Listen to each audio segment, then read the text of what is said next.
Hi guys, welcome to another video. Today I'm going to be reviewing the Laowa 180mm f4.5 CA Dreamer 1.5 times magnification macro lens. Before I go out in the field and get some shots, I'm going to quickly talk about the specs of this lens. As the name suggests, this lens has a focal length of 180mm, has a f4.5 constant aperture, and can go to 1.5 times magnification. This lens is also a CA Dreamer lens. I had no idea what that meant, so I had to Google it. The CA part means chromatic aberration, and the Dreamer part highlights the creamy bokeh that this lens can produce. So if you see a Laowa lens with the CA Dreamer in the name, that basically means it has minimal chromatic aberration, and the bokeh is really smooth. Talking of bokeh, this lens has 9 aperture blades, so the bokeh is really round and soft. This lens weighs 545 grams, and for a macro lens of this kind, it's actually quite light. For example, a very similar lens is the Canon 180mm f3.5L, and that weighs exactly double the Laowa at 1090 grams. Typically, full frame lenses are quite heavy, so it's nice that Laowa has created quite a lightweight macro lens here. On the lens itself, we've got a clicked aperture ring, an extremely smooth focus ring, and a lens hood. The build quality feels premium, and the lens has an all-metal structure along with the lens hood. This lens has both a manual focus and autofocus variants. The manual focus version is for Canon RF and L mount cameras, whereas autofocus is available for Canon EF, Sony E, and Nikon Z mount cameras. The autofocus copy can autofocus from 1.5 meters all the way to infinity, and then manual focus is required from 1.5 meters to the minimum focusing distance. Like I mentioned earlier, this lens goes to 1.5 times magnification, which is slightly more magnification than a typical macro lens. At 1.5 times magnification, the working distance is about 16 centimeters, so this lens is great for photographing those more skittish subjects. That's enough talking about the specs. I'm now going to go out in the field and get some shots using this lens. So I'm out in the field now, and just before I go off and go get some shots with this lens, I'm going to talk about the other equipment that I'm using. So camera body, I'm using the Canon R6 mirrorless full frame camera, and the annoying thing about Canon mirrorless full frame cameras nowadays is that they don't support third-party autofocus lenses, which is a bit annoying. But for macro photography, you don't really need autofocus. It's not really a big deal. And as you can see, I'm actually using the manual focus copy of this lens. So I've got the manual aperture and of course, manual focus. For my flash, I'm using the Yongnuo YN560 Mark III. And this is actually the first flash I ever got for macro photography for my first DSLR. I think it was about 6 years ago now. And yeah, it still works, does the job. And to diffuse that light, I'm using the Cygnus-Tech diffuser. I've been using the Cygnus-Tech diffuser for years now, and I just like how simple and easy it is to use, and it does the job, it does a great job. So yeah, let's go out there and get some shots. I've just found loads of brown shield bugs on this bush here. We've got a couple mating over there. We've got one crawling on that leaf there. But I think I'm going to photograph this one here because it's quite still. It's facing towards me and it's in a great spot to get a portrait. And this lens is good for portraits because it goes to 1.5 times magnification. So let's get a shot.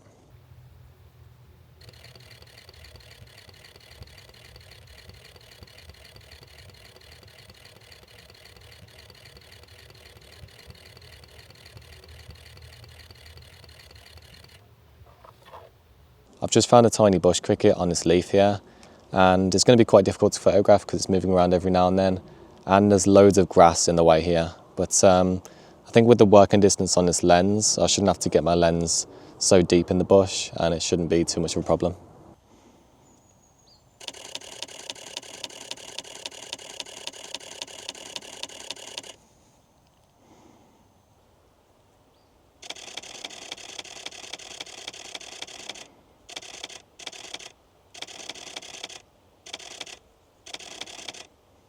That bush cricket was extremely awkward to photograph, but because this lens has a really good working distance due to the 180mm focal length, I didn't tap any grass, didn't tap any leaves, and didn't disturb the subject at all, which meant I was able to get the shot that I wanted.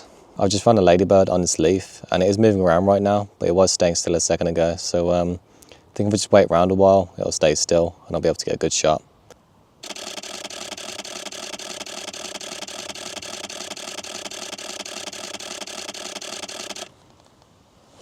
I think that ladybird shot turned out all right, and I was expecting it to be a lot more magnified, but I think that's just because I usually shoot on micro four thirds with a 2x macro lens, and the full frame equivalent of that is 4x magnification. So that's a lot more than the 1.5 times that this lens has. But you do have some advantages with this lens shooting on full frame. For example, if you shoot on a high megapixel camera such as the Canon R5, I think the Canon R5 is 45 megapixels, something around there, then you can crop in a lot more when you've taken your 1.5 times magnification shot. And you can't really crop in that much on micro four thirds, which is what I usually shoot on because the sensor's very small. That shot was nice and easy, and I always underestimate the depth of field you get with full frame because I'm so used to shooting on micro four thirds. With this shot here, I was shooting at f11, and I think I just got the eyes in focus. I was looking at the back of my camera, and it looks like a lot of the back of the shield bug is out of focus, even though I was shooting at a top-down angle. While I was standing here photographing these shield bugs, I looked to my right in this bush here and noticed a green caterpillar on the stem of this plant here, and I think I'll get a photo of it. It is quite long, so I'm going to shoot less magnified for this shot, and because I'm shooting less magnified, I won't use the flash because I'm going to have to stand quite far away. So we'll see what ISO we have to go to for natural light. So for this shot I'm going to be using f8, that should get quite a bit in focus, and shutter speeding I'm using 1/500 just to freeze the motion with natural light, and ISO that comes out to 6400 to expose those settings. Now that sounds like quite a lot, but this camera does deal with ISO quite good. And even if it's a bit noisy, there's lots of good features out there nowadays like Lightroom denoise and other denoise softwares, so yeah, it shouldn't really be a problem.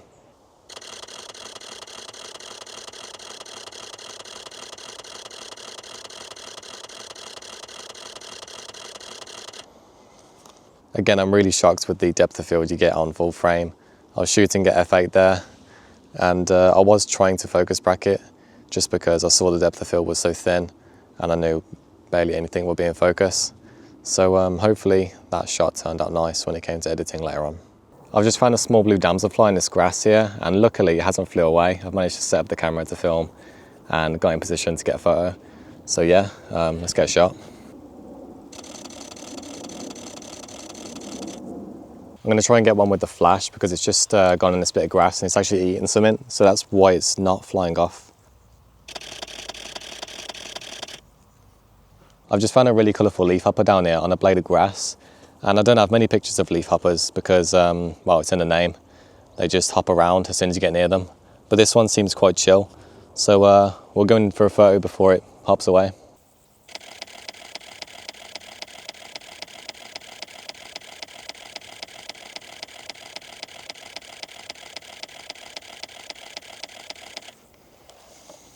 I'm super happy to have got a shot there. I really thought it was going to jump away because even when I look at leafhoppers, they just jump away. So yeah, I didn't think I'd have a chance getting my camera in there. But I think it was just down to the working distance, to be honest, of the lens. Like I barely have to get close to the subject. I often actually focus too close and then have to step back because I'm not used to the working distance of this lens. So yeah, that definitely helped a lot getting that shot there. Because if I was any closer, I think the leafhopper would have defo jumped away. So I've decided to come out again with the lens. Last time I went out with the lens, I did a mixture of flash and natural light images, but this time I'm just going to use natural light and see how that goes. So I came here to photograph dragonflies and damselflies, but I've actually just found a lacewing on this blade of grass here, and it's staying perfectly still, so let's see what sort of shot we can get here. I think I'm going to shoot this portrait just so I fill a lot of the frame, because if I shoot landscape, there'll be loads of negative space on one side of the frame. It's probably a lot better photographing it this way because I'm actually backlighting it with the sun there. I'm actually going to shoot at f11 instead because the background's really far away, so it's going to be blurry regardless.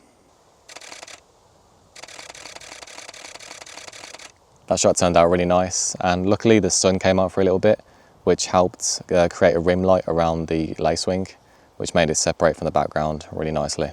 There's quite an interesting damselfly chilling on this blade of grass here. It's mostly blue, but it has this sort of emerald green tint to it. So there's loads of grass in the foreground and background, which is going to look quite distracting. So to get around that, I'm going to be shooting at f5.6, so I have a lot of that out of focus. And there's going to be very thin depth of field in this shot. So I'm actually going to try and do a manual focus bracket by moving backwards and forwards slowly while taking images. And If that goes well, I can stack those later on and get more of my subject in focus.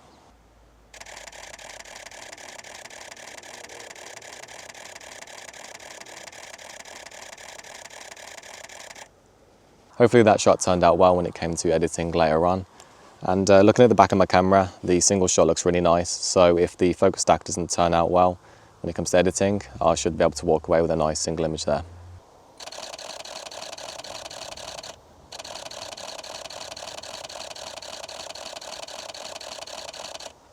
That shot turned out way better than I expected. I managed to fill the frame with the subject without getting super close to it, which is great because when you're photographing damselflies midday like I am today, you don't want to get super close because they'll get scared and then fly away. So yeah, that shot turned out really nice.